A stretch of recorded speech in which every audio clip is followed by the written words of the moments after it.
Alright, good morning, Wasteland. Oh, where's my coffee? Yeah, you need some coffee today because we're ranking all of the builds that are most commonly used in endgame Crossout. The meta builds, the most effective tactic available builds. Not all of these are clan war builds, but a lot of them are. I did go to most of my clan war buddies for input on this. Some of these are just regular PvP builds.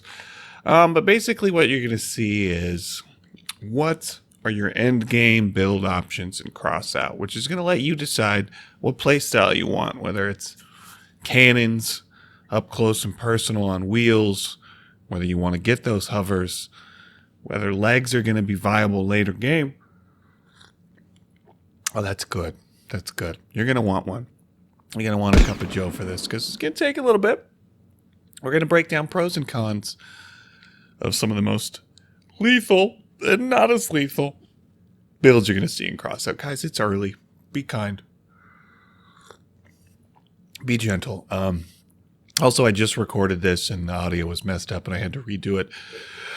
And I need to get to work. So let's hope take two gets it done. Starting with D category builds. Drone droppers. Obviously, this is a terrible example of a drone dropping build. It's too slow. You're going to see these much faster and maybe with some ramming and some melee on the front, but generally not effective as an end game option. You're welcome to disagree with me in the comments because anyone can be effective with any build with enough skill. We're just trying to say, hey, generally how effective are these? Fortune Hover, yeah, it really shouldn't even be a thing. I don't know how this one got into our list, but it did. That's why it's in the D category. Don't worry, you're going to recognize some of these builds soon. Just hang in there. Goliath Battleship. Yeah, it's more of an art build than a really effective build in combat. They do look cool. I'll give them points for that. But yeah, they're just too slow and too hard to maneuver. Next up, C category builds. What do we got? Executioner Hover. One of my first sideways hovers I ever built. Really effective, fun, and fast. Great damage, great cannon, but very much a glass cannon. Next up, we got the Flute Hover, which we think we need to start calling the Flover. It's okay. It's hard to really be effective with the flutes. They're a little bit tricky to use to get that damage bonus and land them back on the target. Next up, we got Hybrid Wedge, aka just a wedge, not running shotguns and running a bunch of stuff in line. Depends how you do it. They can be effective. They can be super effective. It just depends on who's driving and how you build it. Generally, though, we're going to move to B, and we can all agree Cricket remains a really effective weapon. But you've got to armor them up. Notice putting them in a horseshoe-style pattern, internally armored, is effective. Lancer, we've all been killed by one of these. They remain an effective build for one and done, and extra good for grinding XP because you get that kill and you're dead.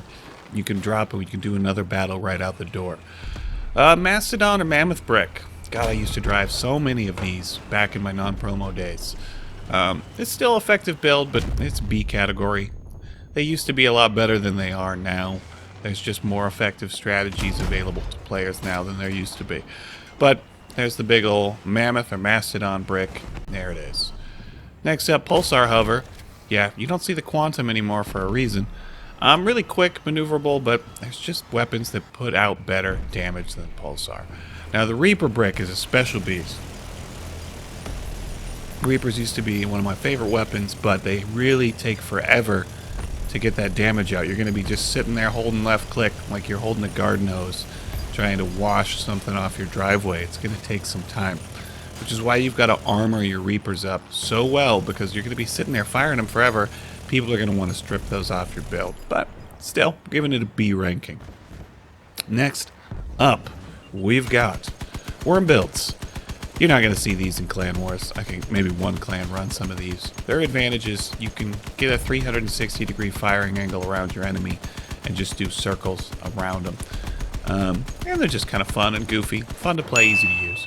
Next up, A category stuff. Hybrid Meta Doggo. We've all seen these. When we think of dogs, this is what we think of. We're thinking of Harvester, Lancers, and a Spark. So they can slow you down, blow you up, and then still have that Harvester and Spark to be effective in combat. Next up, KTM Wedge. It's a little bit different. It's a little bit longer wedge, and all the weapons are in a line so that they can all kind of fire over each other. You'll see these often with equalizers, arbiters, any kind of minigun. But they don't necessarily have to use that. You notice they'll have 360 degrees nearly of firing. Next up, the Mastodon or Mammoth Spooder. Used to see Typhoon Spooders and Tsunami Spooders a lot more. This is still a viable build, but we're giving it, we're giving it an A. This one doesn't have the best pancake armor or spaced armor that we could have found on exhibition to show you guys as an example, but it gives you the general idea. Next up, Mandrake Builds. These are the area denial guys, the artillery guys, the guys shooting at you from across the map. Super vulnerable up close, so they've got to have good team support. See these often paired with Harpy or Blight, etc. Oh man, that's so good. Hope you guys brought some coffee today too. Now, Mastodon Hover. When the guys put this on the spreadsheet, I was like, really? People are running Mastodons and Mammoths on Hover? Well, you better have a good cabin for it, like an Echo, Colossus, and you're not going to have a lot of mass left for armor. Next up, Phoon Hover, the quintessential high-tier build. Been around forever. Pancake armor, sideways build. You're going to be able to put a lot of hurt at long range if you can aim well. But Typhoon remains an effective weapon. Slapping it on Hover is the most effective way to use it. Punisher, we're getting into some relics. Punisher's gotten some buffs over the last few months, making it effective. Pair it with the Nova Cabin, one of the most good cabs in the game just based on stats, and you got a regenerating shield in the front. Can make for a really effective high tier build. Next up, what do we got? We got the Retcher Doggo. Retchers have just been cleaning house. They've been really effective. You're going to see them armored up like this, well within inside a build so that they don't get stripped right away because they got a big old hitbox. But look at the damage, especially at close range when they all come close together. Which leads us to the next one, the Retcher Hover. You're able to get a little bit more range on this. You don't have to armor them up quite as much because you're able to, scoot out of combat, hopefully, using your hovers. So we got both our Retcher builds coming in at A tier here. And once again, you're going to see Nova Cabin, often used on Hover at high tier builds. One of the classic builds from all time, the Shotgun Wedge. What's great about this thing is physics are totally broken in Crossout, so these have remained viable forever because you can flip bigger builds, get underneath them, shoot their juicy bits once you flipped them over. And these you can make at low power score. So new players, there's no reason you can't build yourself a cheese wedge and go around and start wedging and annoying people on the battlefield because people have been doing it for years. On to S tier. The Firedog Hellhound. We said, hey, this one's going to be an S tier. Now, obviously, there's different variations of this, but cloak, get close, use fire to kill your enemy. Obviously, at S tier, you're probably going to see these using firebugs instead of remedies, but you get the idea.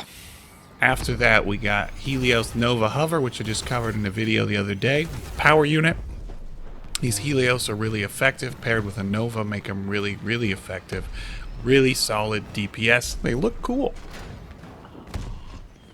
This is a terrible example of a Porcupine Hover build, but Porcs remain a super, super effective weapon for doing burst damage and area denial. Still making Porcs on Hover easier to aim and give you more range, making it S tier. And the quintessential S tier build, there it is, Scorpion Hover. Yeah, this thing's an absolute beast. You can pop someone's generator from across the map and blow them up or deframe them, or you're playing a game and you lose your guns. They're like, my guns just disappeared. That's the guy who knows how to fly and play Scorpions. You got to have that neutrino. Super hard to use. I never really got good with them. I never did. But we all know the players that are good with them, and they're a force to be reckoned with out on the battlefield. Guys, let me know what you think on the comments. Here's the tier list, putting it up. Yep, chopped on my finger the other day. That hurt. Don't do that. Be safe, kids. Let me know what you think in the comments. Please feel free to disagree with me and say what you think should be where. And if there are any builds that I missed that should have been in here, let me know. And as always, like and subscribe for all things Crossout. I'll put the link to this, what is it called? A spreadsheet? It's early in the description. I'm going to catch you guys on the next one. Be good. Stay safe. Mr. G out.